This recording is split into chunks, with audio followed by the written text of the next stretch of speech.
What is up, guys? Welcome on back to TK's Garage. The numbers at Stellantis, largely led by Ram, aka I told you so, just caused the stock to go up.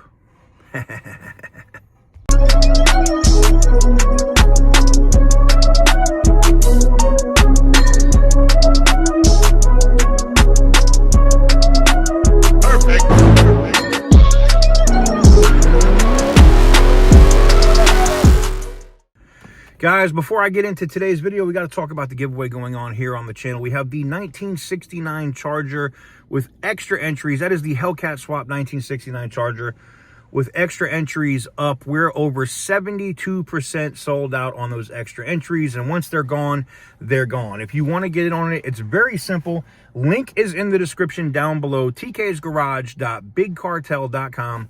Link in the description down below. What is up, guys? Welcome on back to TK's Garage. And I told you, I knew it.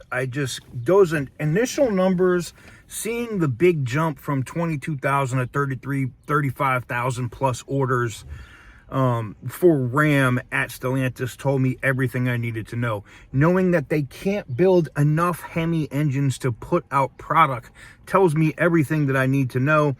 I saw this over at Yahoo Finance. Jeep Ram truck maker Stellantis rises on improving Q1 sales. We knew this. Big three automaker Stellantis reported strong first quarter sales as CEO Antonio Filosa's turnaround strategy is bearing early fruit. Told you that. The company behind Ram trucks, Jeep, and Alfa Romeo, among others, reported 1.4 million shipments in Q1, up 12% year over year. Overall results were driven primarily by two regions, North America, which delivered the sharpest percentage jump of any major region at 17%, and enlarged Europe, the automaker's top region, up 12%. Stellantis stock rose early in trade, up 5.77% as of close on April 17th at 4 p.m. Eastern Standard Time, to $8.62. The North American recovery is most closely watched element of the report.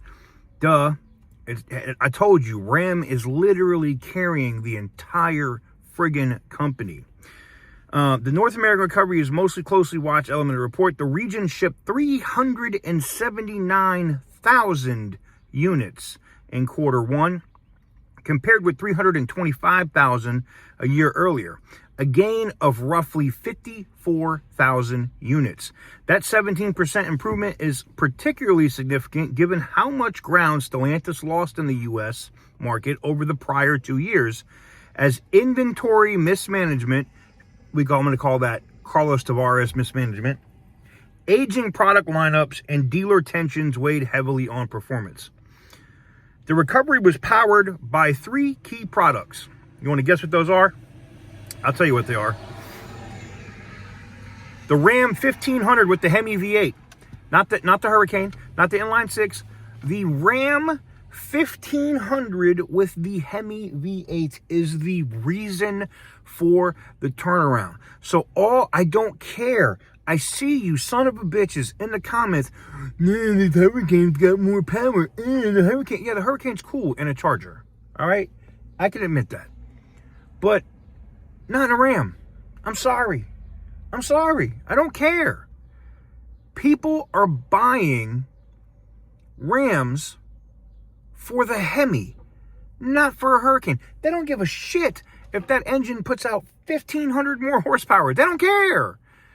They want the sound of the Hemi. They want the reliability of the Hemi, and that's what they're buying. Now, so the recovery is powered by the 1500 with the Hemi, right? The refreshed Jeep Grand Wagoneer, it does look kind of dope, by the way, and the all-new Jeep Cherokee. Together, these models accounted for more than 100% of the year-over-year growth, meaning they bought Hemis, they bought Hemi Rams, they didn't buy none of that Hurricane shit, they bought Hemi Rams, Hemi. So all you dick-riding Hurricane Ram fans, all right? Hemis, that's what they bought. Hemis. They don't give a shit if the Hurricane makes more power. They don't care. They bought Hemis. Hemis, okay? And they bought Jeeps. They brought the Grand Wagoneer. They're buying the Cherokee. Ooh, which, by the way, those will both have Hemis. They will eventually both have Hemis. You can book that. They will both have Hemis. And you know what's going to happen? The minute the Hemi goes into the Wagoneer and the Hemi goes into the Cherokee, they're going to sell more. They're going to sell more. Because people want the Hemi. They can't build enough engines. Believe me, I can tell you right now, Bob, Tim, Matt, they would put Hemis in every damn product that came out if they could build enough of them. They don't have it. They don't have enough Hemis to build them. They've talked all this shit about people wanted the Pentastar engine back in the Durango, and that's why they came back with a GTV6 version. That's not it. I'm gonna keep 100. Like, nobody wants that shit. Nobody wants that shit. Nobody's saving $1,500, two grand, or let's say $3,000 over a 60-month term or 84-month term with most people that are financing cars right now to save $3 grand. They're over 84 months. No, they're gonna get the Hemi. Miss me with that shit. That's bullshit. All right, so I can tell you for sure, if they could build enough Hemis, they'd Hemi every damn thing. Which, by the way, Hemi everything shirts over at tksgarage.com if you want. We have that merch up, by the way. So now we know that that's in America, right? North America. Now, beyond North America, the Q1 results reflect a company with improving commercial execution. Now, one of the things that Antonio Filosa said he wanted to do is focus on fleet, pushing, moving metal, not just here in the U.S., but overseas as well. So, beyond North America, they reflect the company with improving commercial execution across the board. And in enlarged Europe, passenger car growth was fueled by the smart car platform shared across the Citroën, I hate the French shit, Opel, Vauxhall, and Fiat.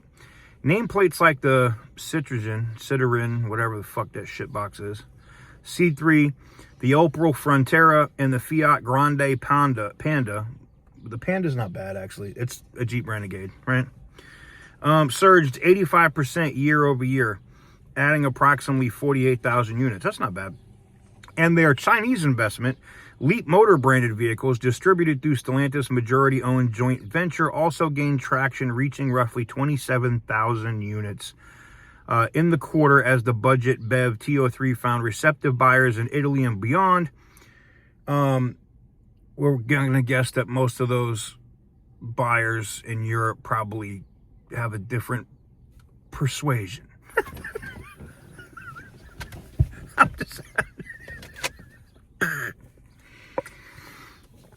Anyways, so numbers look good, and they're going to continue to look good. That's just quarter one. I think we're going to see consistent growth coming out of Stellantis, and I'm excited for it because the brand needs it. Don't get it twisted. They 100% needed this positive report and this good push on the stock, and I think it's going to continue.